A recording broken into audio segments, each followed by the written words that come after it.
യൂത്തനേസ്യ നമ്മുടെ നാട്ടിൽ വലിയ പ്രചാരമല്ലാത്ത ഒരു വാക്കും ആശയവുമാണത്. നമ്മുടെ രാജ്യം നിയമപരമായി ഇത് അനുവദിച്ചിട്ടില്ല എന്നത് ഒരു കാരണമായി പറയാം. ദയാവധം എന്നാണ് നമ്മളതിനെ വിളിക്കാറ്. മാറാരോഗങ്ങൾ കൊണ്ട് അതിഭയങ്കരമായ വേദന അനുഭവിച്ച് നരകിച്ച് ജീവിക്കുന്നവർക്ക്, അല്ലെങ്കിൽ തീരെ പ്രത്യാശ നഷ്ടപ്പെട്ടവർക്ക് നിയമപരമായി തങ്ങളുടെ ജീവൻ ത്യജിക്കാനുള്ള ഒരു സംവിധാനമാണ് യൂത്തനേസ്യ. മാരകമായ ഒരു മരുന്ന് മരിക്കാൻ ആഗ്രഹിക്കുന്ന ആളുടെ ശരീരത്തിലേക്ക് കുത്തിവെച്ച് വേദനയില്ലാതെ അയാൾക്ക് മരണത്തെ പുൽകാൻ അനുവദിക്കുന്ന ഒരു സംവിധാനമാണത്.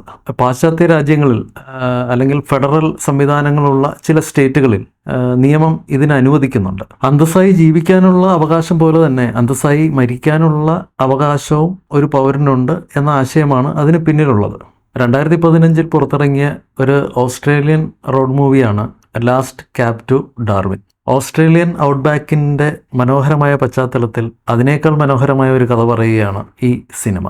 ഇത് റെക്സിൻ്റെ കഥയാണ്. ന്യൂ സൗത്ത് വെയിൽസിലെ ബ്രോക്കൺ ഹിൽ എന്ന സിറ്റിയിലെ ഒരു ക്യാബ് ഡ്രൈവറാണ് റെക്സ്. പ്രായമേറെ ആയ ആളാണ്. ഒരുപാട് ശാരീരിക അവശതകൾ അയാൾക്കുണ്ട്. പോരാത്തതിന് അയാളൊരു ഏകാഗിയുമാണ്.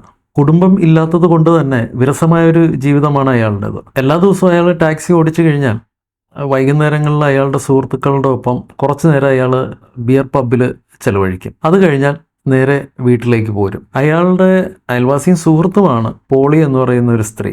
റെക്സിനോട് അവർക്കാണെങ്കിൽ വളരെ അതിര് കവിഞ്ഞ സ്നേഹമാണ്. റെക്സിനും അവരെ ഇഷ്ടമാണ്. രണ്ട് ജനുസായത് കൊണ്ടാണോ അതോ അയാളുടെ വിഷമങ്ങൾ ഷെയർ ചെയ്യാനുള്ള താല്പര്യം ഇല്ലാഞ്ഞിട്ടാണോ എന്നറിയില്ല, അയാൾ എപ്പോഴും പോളിയുമായിട്ടൊരു അകലം പാലിച്ചിരുന്നു. അങ്ങനെ ഒരു ദിവസം റെക്സ് മനസ്സിലാക്കുകയാണ് അയാളൊരു ക്യാൻസർ രോഗിയാണെന്ന്.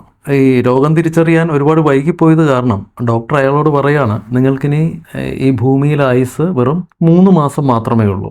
ഇനിയുള്ള ദിവസങ്ങളിൽ ട്രീറ്റ്മെൻറ്റിന് വേണ്ടി ഹോസ്പിറ്റലിൽ അഡ്മിറ്റ് ആവാൻ ഡോക്ടർ റെക്സിനോട് പറയുകയാണെങ്കിലും റെക്സ് അത് ചെവിക്കൊള്ളുന്നില്ല. റെക്സിന് ഹോസ്പിറ്റൽ ജീവിതം റെക്സ് ഒരിക്കലും ആഗ്രഹിക്കുന്നില്ല. തൻ്റെ രോഗത്തിൻ്റെ ശരിയായ അവസ്ഥ എന്താണെന്ന്, അതിൻ്റെ ഭവിഷ്യത്തുകൾ എന്തൊക്കെയാണെന്നും റെക്സിന് ഏകദേശം ഒരു ധാരണയുണ്ട്. അതുകൊണ്ട് തന്നെ വേദന തിന്ന് ഹോസ്പിറ്റലിൽ കിടക്കാൻ അയാൾ ആഗ്രഹിക്കുന്നില്ല. അപ്പം ഇദ്ദേഹത്തിന് രോഗം ഉണ്ടെന്ന് മനസ്സിലാക്കിയ അന്ന് വൈകുന്നേരം പബ്ബിലേക്ക് വരും. പബ്ബിലേക്ക് വരുമ്പോൾ അയാളുടെ സുഹൃത്തുക്കളൊക്കെ ഉണ്ട്. അപ്പോൾ സംസാരത്തിനിടയിൽ അവരുടെ സംസാര വിഷയം എന്ന് പറയുന്നത് ഓസ്ട്രേലിയയുടെ നോർത്തേൺ സൈഡിൽ അവിടെ ഡാർവിൻ എന്ന് പറയുന്ന സ്ഥലത്ത് ഒരു ഡോക്ടർ യൂത്തനേസ്യ ചെയ്യാൻ പറ്റിയ ഒരു ഉപകരണം വികസിപ്പിച്ചിട്ടുണ്ട്. അപ്പോൾ അതിൻ്റെ കാര്യമാണ് ഇവർ ചർച്ച ചെയ്യുന്നത്. അപ്പോൾ അതൊരു പത്രവാർത്തയാണ്. അപ്പോൾ റെക്സ് പതിയെ സുഹൃത്തുക്കളിൽ നിന്നും വാർത്ത വന്ന ന്യൂസ് പേപ്പറും എടുത്തുകൊണ്ട് പതിയെ വീട്ടിലേക്ക് പോരും. നിക്കോൾ ഫാർമർ എന്നാണ് ഈ ഉപകരണം കണ്ടുപിടിച്ച ഡോക്ടറുടെ പേര്. അപ്പോൾ റെക്സ് വീട്ടിൽ വന്നതിന് ശേഷം ഈ നിക്കോൾ ഫാർമറുടെ ക്ലിനിക്ക് തപ്പിയെടുത്ത് അവരെ കോൺടാക്ട് ചെയ്യാൻ ശ്രമിക്കുകയാണ്. അപ്പോൾ അയാൾ ഡോക്ടറോട് പറയുന്നു അയാൾക്ക് സ്റ്റൊമക്ക് ക്യാൻസർ ആണ്, അയാൾ ഹോസ്പിറ്റലിൽ മരിക്കാൻ ആഗ്രഹിക്കുന്നില്ല. അപ്പോൾ ഡോക്ടർ കണ്ടുപിടിച്ച ഈ ഉപകരണം പരീക്ഷിക്കാൻ പറ്റുന്ന ആദ്യത്തെ ആളാവാൻ ഞാൻ സന്നദ്ധനാണ്. വേദനയില്ലാതെ മരിക്കാനാണ് ഞാൻ ആഗ്രഹിക്കുന്നത്. അപ്പോൾ അതുകൊണ്ട് എന്താണ് ഇതിൻ്റെ പ്രൊസീജിയർ?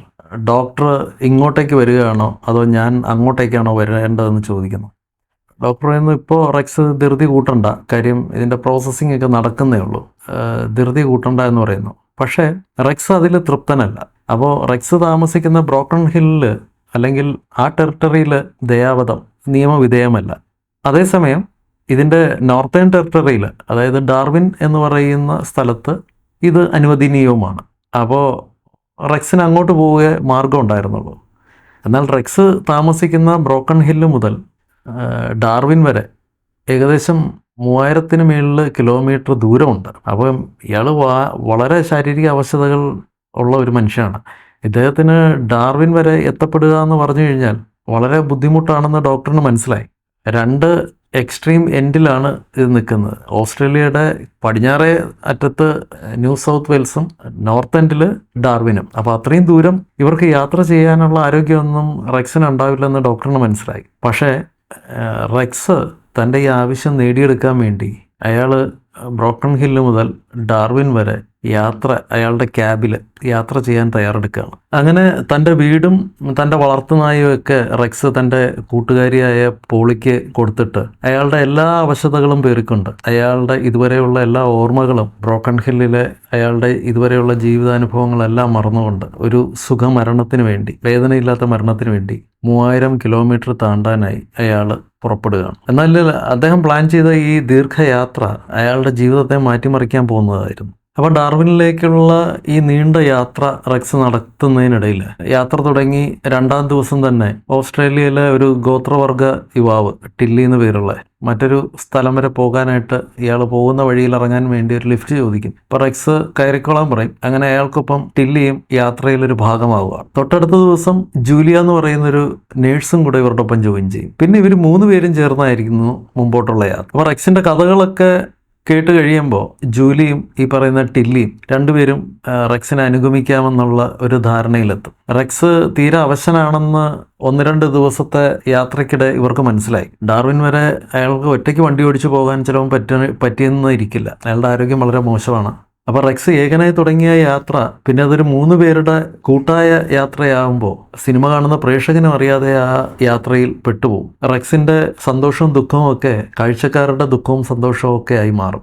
ഏകാന്തത, പ്രണയം, മരണം, മാനുഷിക മൂല്യങ്ങൾ എന്നിവയുടെ എല്ലാം അന്തസത്ത വ്യക്തമാക്കുന്ന അല്ലെങ്കിൽ വ്യക്തമാക്കി തരുന്ന ഒരു സിനിമയാണ് ലാസ്റ്റ് ക്യാബ് ടു ഡാർവിൻ.